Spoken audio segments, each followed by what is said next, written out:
Olá pessoal, tudo bem? Aqui é o professor Supermalva. Vamos aí para mais uma videoaula, mas antes de mais nada vai lá, se inscreve no canal, ativa o sininho para não perder nada, dá aquele like positivo, não custa nada pessoal e ajuda bastante o canal, tá bom? Então se inscreve lá, dá aquele like positivo e vem contigo. Pessoal, vamos aí para mais uma videoaula e hoje nós vamos falar sobre o diálogo entre o ensino e a aprendizagem, da autora Thelma Weiss, tá? E nessa videoaula, pessoal, nesse livro, a autora ela começa o livro relembrando o início da sua trajetória como docente, tá? Onde ela teve que superar aí uma educação baseada no adultocentrismo, na transmissão de conteúdos, ou seja, assim, é uma educação mecanizada, né, baseada no ensino da cartilha, onde ela começou a ver muitas coisas negativas e ela ficou até desanimada, parou um tempo aí, depois quando ela voltou com força total, disposta a estar renovando aí, buscando uma nova proposta de educação. A autora, ela muda do adultocentrismo, que seria a transmissão de conteúdos, onde os conteúdos eles são centrados no professor, né, para um modelo de estudo em que fosse centrado no educando, né, tendo o educando como centro do estudo. Ela fala, pessoal, sobre a superação desse formato de ensino, que foi um dos processos pedagógicos que mais dificultavam do que ajudavam os alunos em sua aprendizagem. Por quê? Porque era uma alfabetização com base no preenchimento de cartilhas, né, que nada tinha a ver com a realidade do aluno. E assim, a cartilha, pessoal, ela é até bacana, ela é até interessante, ela é até importante. Só que assim, o problema de trabalhar com a cartilha é que a cartilha, nós temos dois tipos de crianças na sala de aula. As crianças convencionais e as crianças não convencionais. As crianças convencionais são aquelas que têm uma família estruturada, tem uma boa vida, tem tablet, tem celular, tem horário para estudar, tem um cantinho ali que ela pode se concentrar, fazer as coisas. Ela tem acesso a gibis, a livros, tem a ajuda dos pais, ajuda de outros familiares, às vezes de irmãos mais velhos. Essas são as crianças convencionais, são aquelas crianças que elas têm uma estrutura familiar que permite que elas tenham um bom aprendizado ali. E as crianças não convencionais são aquelas crianças mais pobres, que o pai e a mãe trabalham o dia todo. Muitas vezes o pai e a mãe não têm assim não tiveram uma educação, assim, uma formação escolar que tenha a necessidade, que consiga acompanhar assim, a necessidade da criança, que consiga acompanhar a evolução dela na escola. As crianças não convencionais, elas são crianças pobres, então elas não têm esse acesso fácil à tecnologia.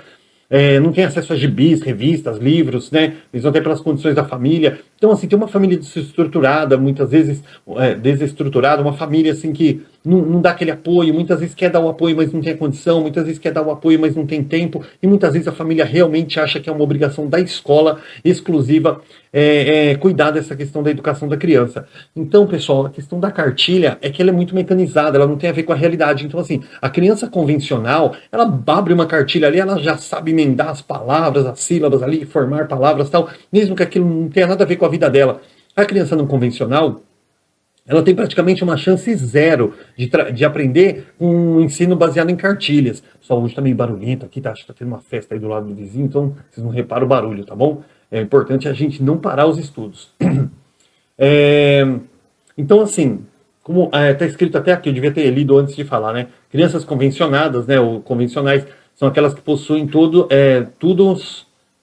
pessoas, né, que acompanham o seu aprendizado, né, conseguem aprender aí com o uso de cartilhas, porque tem acesso a livros, revistas e tal. E a criança não convencionada, as crianças mais pobres, muitas vezes até possuem pais semi-analfabetos, como eu falei, né, ou semi-cultos, né, que não têm acesso à leitura, ou não incentivam a criança a esse tipo de atividade. Então, exatamente isso que eu falei. Então, esse é o problema aí do ensino da cartilha. As crianças mais pobres, né, elas têm hipóteses mais simples, né, mas simples não existe. De vez em quando eu invento umas palavras aí, pessoal. As crianças mais pobres, elas têm hipóteses mais simples, porque elas têm uma vivência muito menor de letramento do que as crianças convencionadas, né, que tem, a criança vê ali um Naruto hoje, né, hoje é Naruto, na minha época era tipo Patinhas, Turma da Mônica, né, Chico Bento, hoje não, hoje as crianças, negócio da ideia é Naruto, essas coisas assim. Mas não importa, o que quer que seja que a criança leia, ela tem um acesso à leitura muito mais amplo. Então ela tem muita facilidade para trabalhar na escola. E a criança não convencional, a criança mais pobre, ela realmente não tem esse acesso fácil a todo esse tipo de material. Ela depende exclusivamente, muitas vezes exclusivamente da escola, o que dificulta bastante o seu aprendizado. Tá?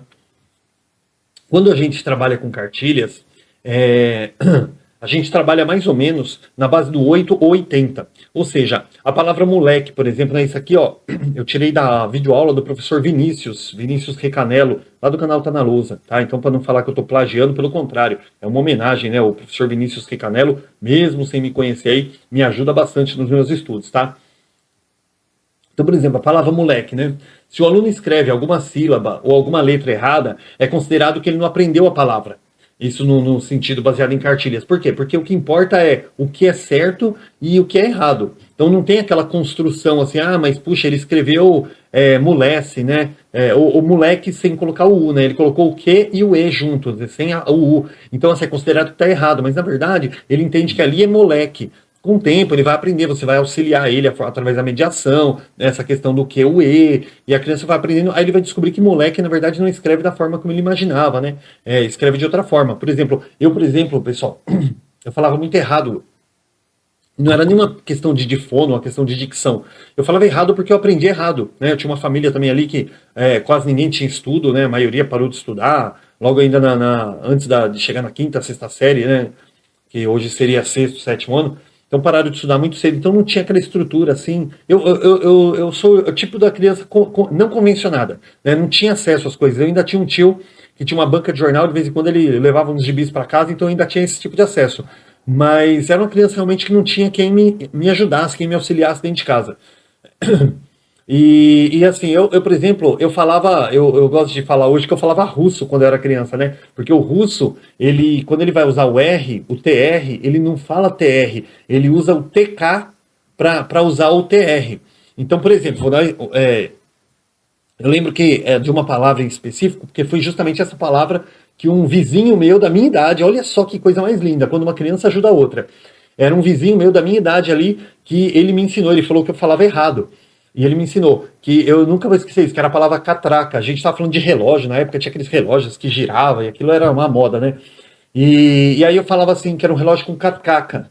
Ou seja, ó, catraca. Então era o TK para fazer o som do TR, né? Que é o russo usa muito isso, né? Se você pegar a pronúncia russa, eles usam muito TK.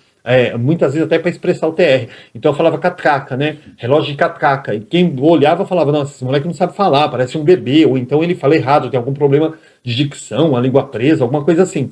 E na verdade não, eu só falava errado. Eu usava o TK no lugar do TR. E aí meu vizinho falou, não, você tá falando errado, não é catraca, é catraca. Faz assim, ó, trá, trá. E ele foi me ensinando. E eu devia ter 10, 11 anos.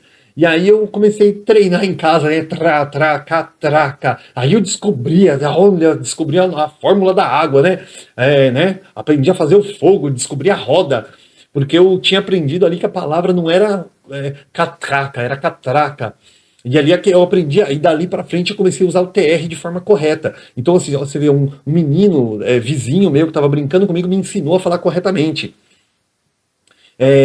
Então, por exemplo, quando a criança ela estava falando ou escrevendo, por exemplo, uma palavra errada, ele escrever lá moleque com Q e E, né? Q ao lado do E, né? Sem o U de intermediário. Você não pode considerar isso errado, você tem que considerar certo. Porque assim, se você fala assim, tá errado, a criança ela se bloqueia. Teve uma aula aí que eu já passei, que eu já expliquei, que eu falei assim, que quando a gente fala para uma criança que está errado, ela não presta atenção em mais nada que você falou. Não, olha, é assim, assim, assim. Ele já não presta atenção, ele presta atenção naquilo que estava errado. Hoje é quinta-feira, né? Segunda-feira agora, 4 dias atrás, eu tive uma reunião, né, online aí, por conta da pandemia, uma reunião online, e eu sei que eu abordei um tema ali, coloquei meu ponto de vista, e ali tinha umas 15 pessoas na live ali, e das 15 que estavam ali, pelo menos umas 10 falou para mim que eu estava errado, minha perspectiva estava errada. E todo mundo ali começou a concordar com o outro lá e mostrando que eu estava errado.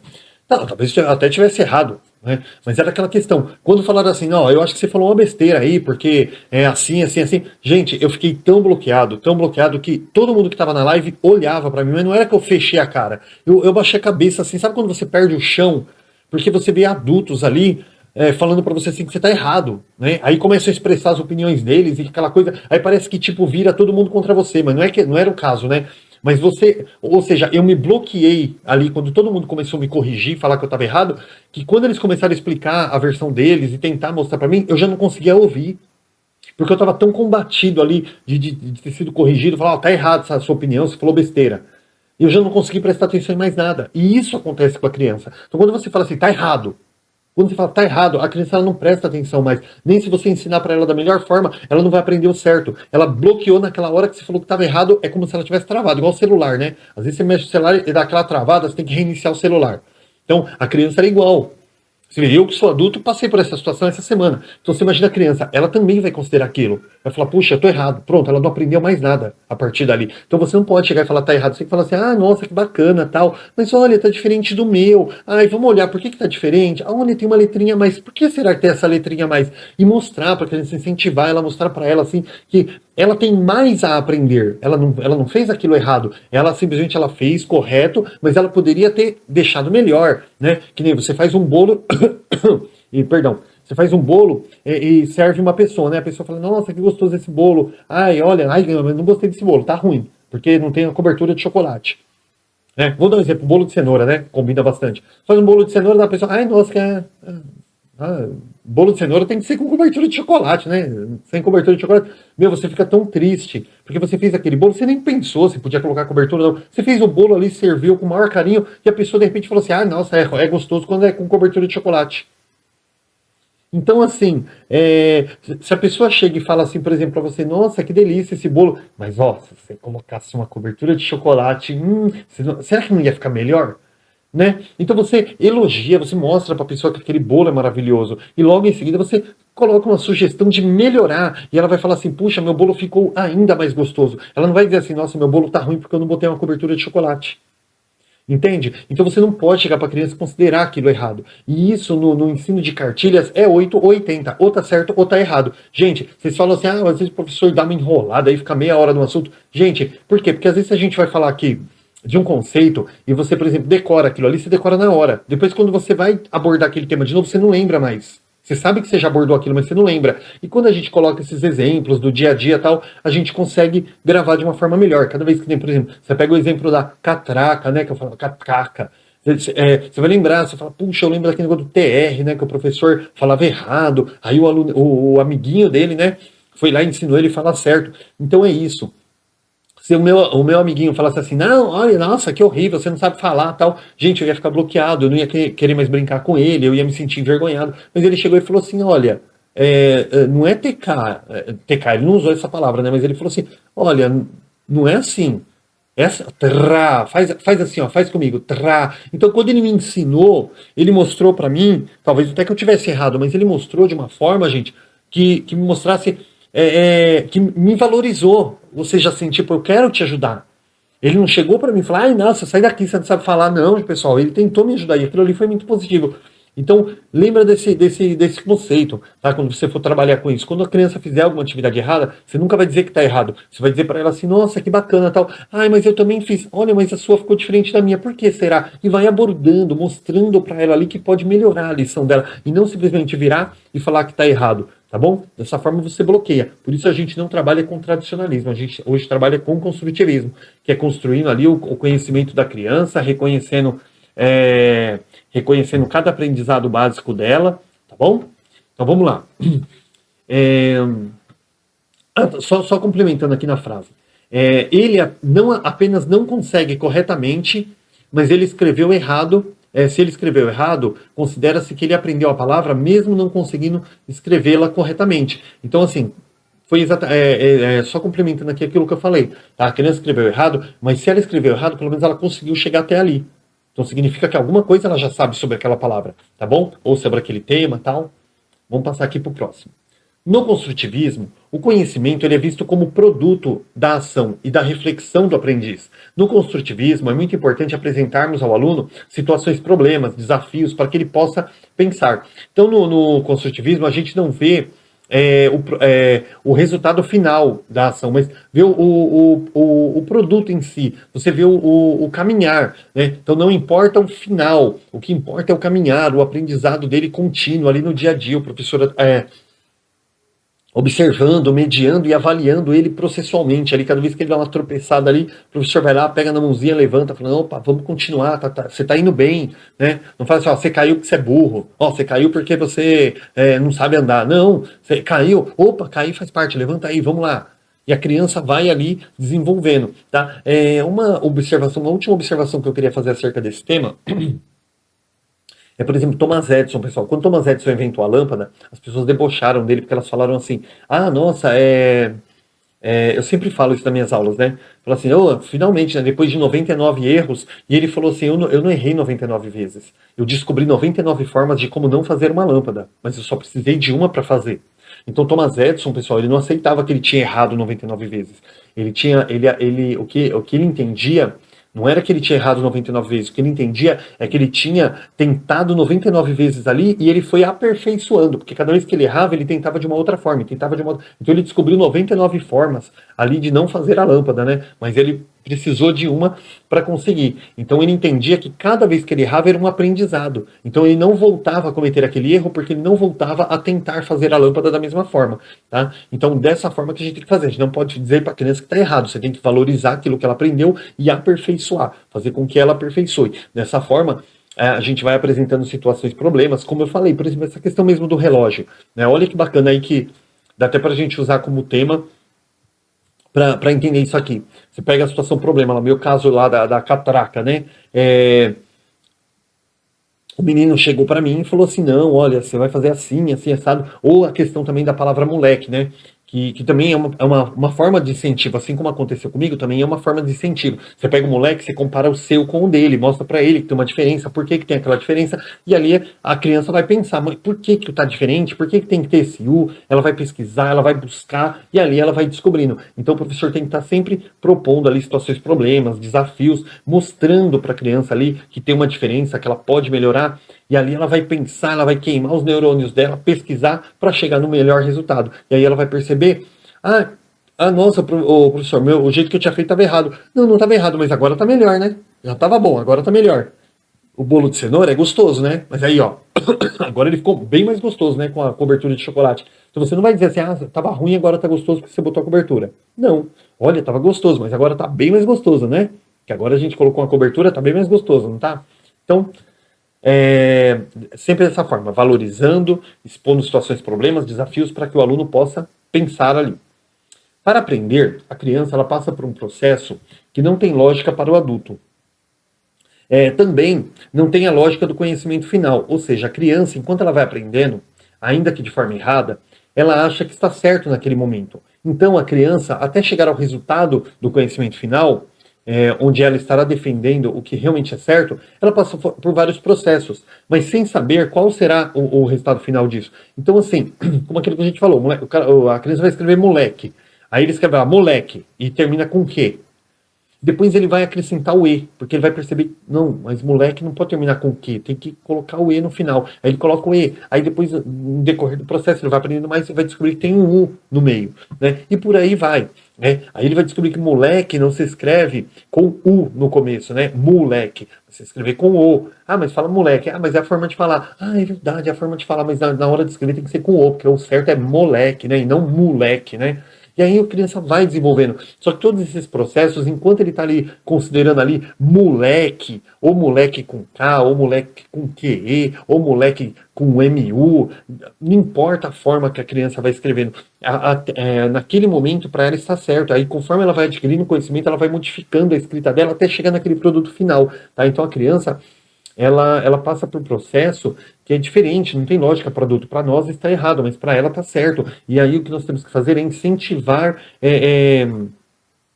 essa evolução da criança, né? E não simplesmente dizer que está errado. Quando você diz que está errado, você bloqueia e a criança para de querer progredir. Ele tem medo de errar de novo. Então, ele acaba não querendo tentar novamente. Tá? Então, por isso que é importante sempre valorizar.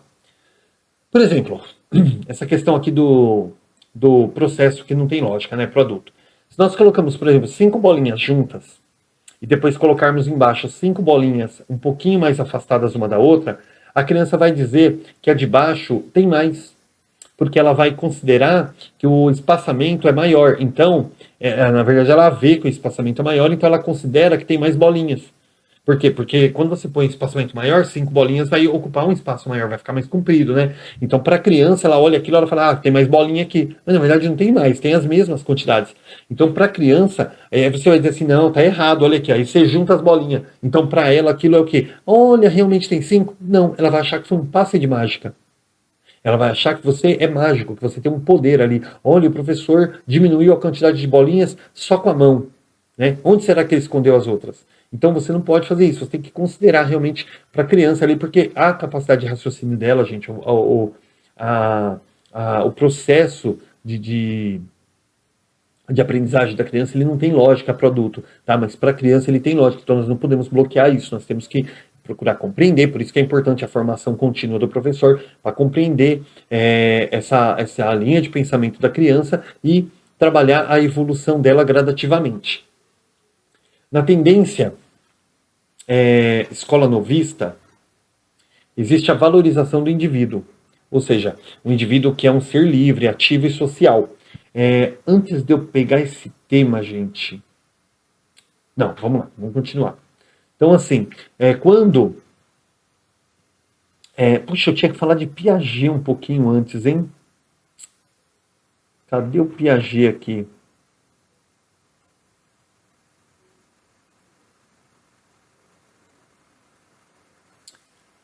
Pessoal, espera só um pouquinho que eu perdi onde é que eu vou falar aqui do Jean Piaget.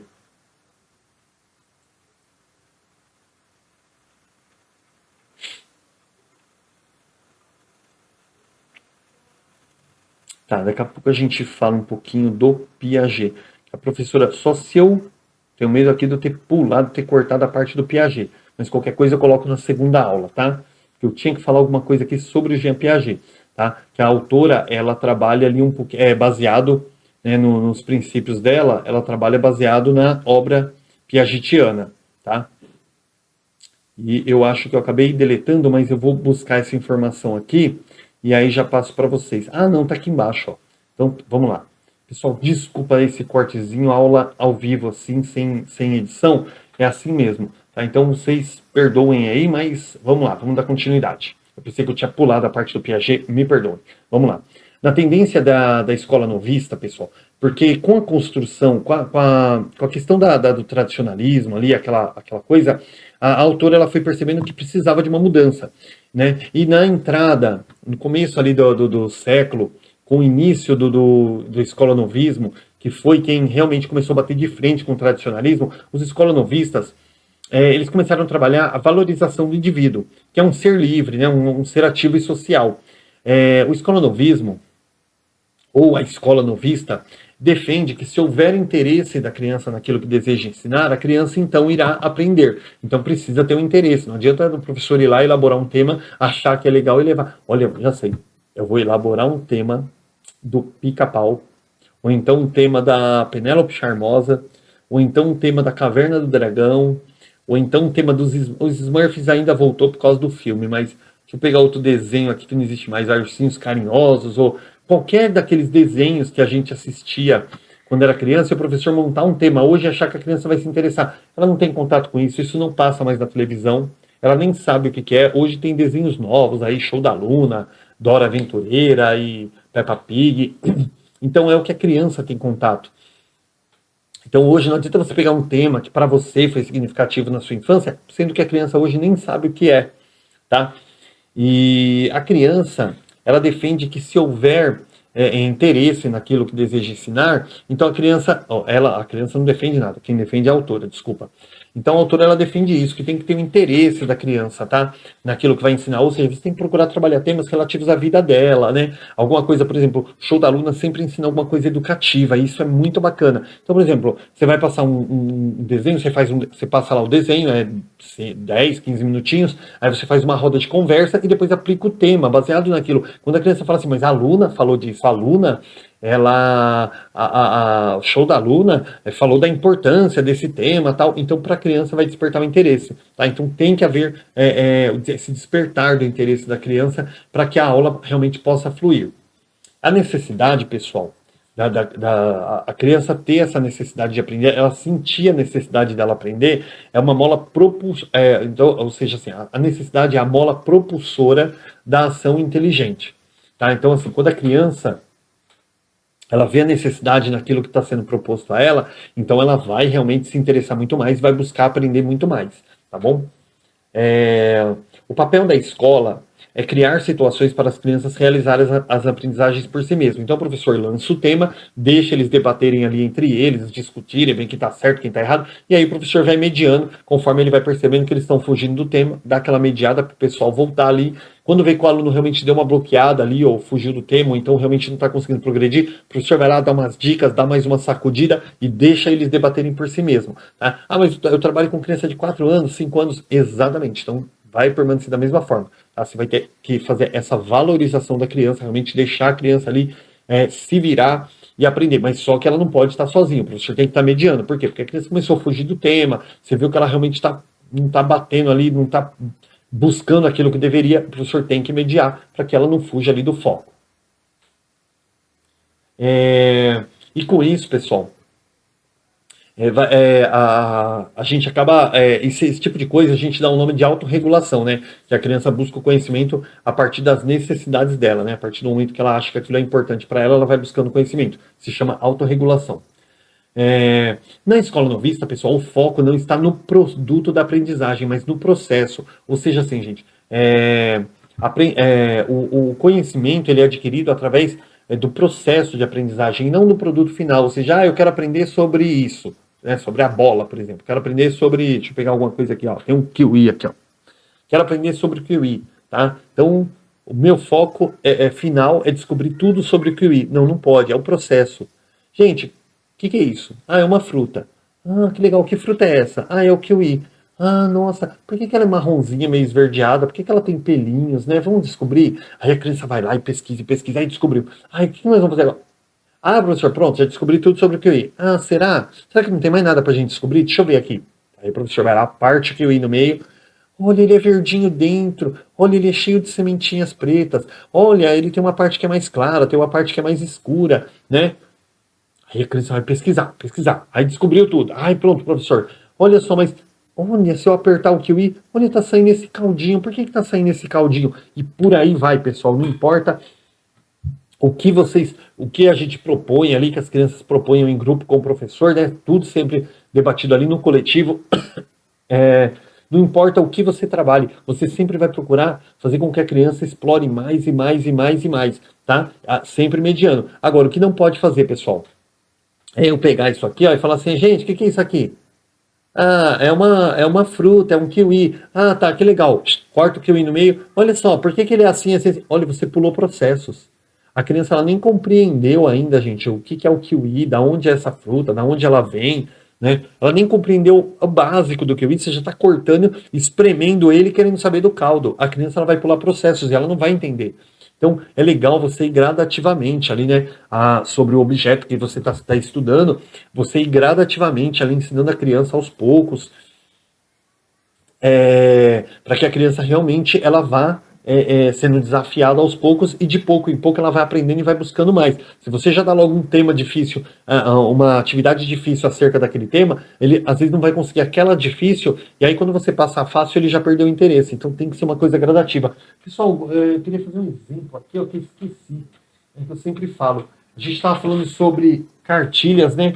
E ó, a cartilha, por exemplo, que eu estudei durante minha vida toda foi essa daqui, ó. A cartilha Caminho Suave. E era uma cartilha, pessoal, talvez a mais famosa que existe, que era baseado realmente ali no ensino mecanizado, né? Aquela coisa SA, SA, né? PO, PO, então é SAPO, CAK, SA, SA, CASA, né? E aí você virava a página, PA, PA, pô, casa, sapo, pato, e não tinha uma ligação um com o outro ali, sabe? Não tinha uma história que falava, olha, tinha uma casinha, e naquela casinha tinha um lago, aí tinha um sapinho, tinha um patinho, e aí, não tinha nada disso, gente, era só palavrinhas ali e aquela coisa mecanizada, tá? Então por isso aí foi tirado. Eu esqueci, eu queria mostrar, porque foi uma cartilha aí que passou décadas aí dominando a educação, realmente é uma cartilha extremamente mecanizada, graças a Deus aí que ela foi deixada de lado, que ela foi realmente desconsiderada.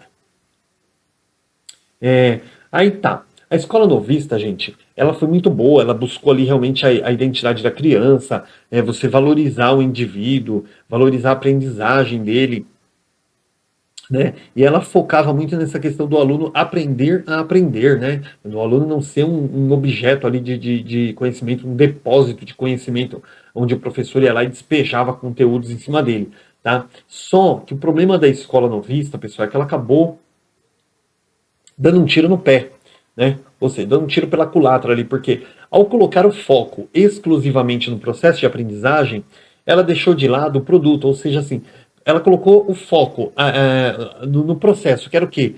O aluno. Ele tem que aprender, né? O importante é o aluno aprender, o aluno debater, né? O aluno questionar, o aluno dialogar. Olha que lindo. Mas o quê? Sobre o quê? Porque quando ela tirou, deixou de lado o produto, que era o quê? O conteúdo a ser trabalhado, o importante era a criança aprender, dialogar, tal, mas não importava sobre o quê. Por quê? Porque não tinha conteúdo. Não tinha... Eles tiraram o conteúdo. Então, se você não tinha conteúdo, você não tinha com o que trabalhar. Não, o importante é a criança trabalhar, estudar feliz, aprender feliz. Mas o que ela ia aprender? Se eles tiraram, deram um cavalo de pau ali e tiraram tudo que tinha na escola tradicional, inclusive os conteúdos. E aí o que ela fez? Ela teve que ir lá, meu Deus do céu, tiveram que ir lá desfazer, né, reestruturar tudo aquilo que eles tinham feito, e aí foi onde a escola novista ela passou por uma transformação, né, que tem a escola novista diretiva e a não diretiva. Eles tiveram que reestruturar ali e considerar os conteúdos de novo, né, só que aí já não eram os conteúdos da escola tradicional, era um conteúdo voltado ali para a afetividade, para a vida social do indivíduo, mas eles tiveram ali que dar uma remexida, porque realmente eles focaram tanto ali no sujeito e deixaram os conteúdos para trás, e aí o sujeito, o importante é o sujeito aprender, é dialogar, é questionar. Tá, mas sobre o quê? Não tinha conteúdo. Então eles acabaram, né, dando um tiro no próprio pé aí, né? Porque eles quiseram melhorar a educação, tiraram tudo da tradicional e acabou não sobrando o que aprender. Então eles tiveram que voltar atrás, voltar aos conteúdos, mas eram outro tipo de conteúdos. O problema da escola nova foi que ela tentou entortar a vara da educação. Por exemplo, a educação estava aqui, né? Ó, escola tradicional, estava pendendo aqui para o lado dos conteúdos, né? Da conteúdo, decorar, né? Fazer prova, tirar nota. E aí a escola novista, ela fez o que? Ela fez isso aqui, ó. Ela envergou a vara toda para o outro lado. Tava assim, ó, tava virado para a direita, ela virou para a esquerda, né? Não sei vocês assistindo o vídeo aí se vai inverter os lados, mas aqui, ó, na minha direita, ela envergou e jogou para a esquerda. E aí o que aconteceu quando ela jogou para a esquerda? Ela jogou 100% do foco dos conteúdos, colocou tudo no espontaneísmo. Então ficou aquela coisa assim espontânea, mas não tinha conteúdo. E aí o que era o correto fazer? Ó, trazer a vara de volta, que foi o que eles fizeram quando fizeram aí a escola. Eu confundo, pessoal. Estou escrevendo um livro sobre tendências pedagógicas, mas é tanto conteúdo, vocês me perdoam se eu estiver confundindo, tá? Às vezes eu confundo a diretiva com a não diretiva. Eles tiveram que. Deixa eu até conferir aqui, para que a gente possa passar aí o conteúdo de forma correta. Enquanto isso, vou aqui falando para vocês. Então, assim, eles tiveram que ir lá trazer o negócio e colocar no meio. Opa, a gente não pode voltar para o tradicional, né? Mas também não pode ficar aqui desse lado que a gente está, porque não está funcionando nada do mesmo jeito. Aí eles deixaram a vara, né, uma vara simbólica, no meio. Que era o quê? Você vai trabalhar os conteúdos, mas vai trabalhar. Ah, isso mesmo, ó. Era a pedagogia diretiva, né? Que era a pedagogia renovada diretiva, que era aquela que realmente podia fazer, não tinha conteúdo. E aí depois eles criaram a não diretiva, que aí deixou a varinha reta lá, ou seja, vai ter conteúdo, mas não vai ter aquele conteúdo. Mas também não vai ter nada como a gente tinha feito. Então deixou no meio, colocou os conteúdos, mas colocou o conteúdo de que forma? Um conteúdo que realmente funcionasse. Tá? Antigamente, pessoal, na escola tradicional, a educação ela era elitista, porque ela só favorecia a elite. Os filhos dos pobres, por exemplo, eles nem podiam entrar na escola. Com o tempo foi lutar, teve muita luta, aí foi conquistado o direito da criança pobre ir para a escola. Só que aí existia outra divisão. A criança, filha do rico, ela aprendia, ela ia ter uma formação diferenciada, uma formação letrada, e ela ia aprender sobre o quê?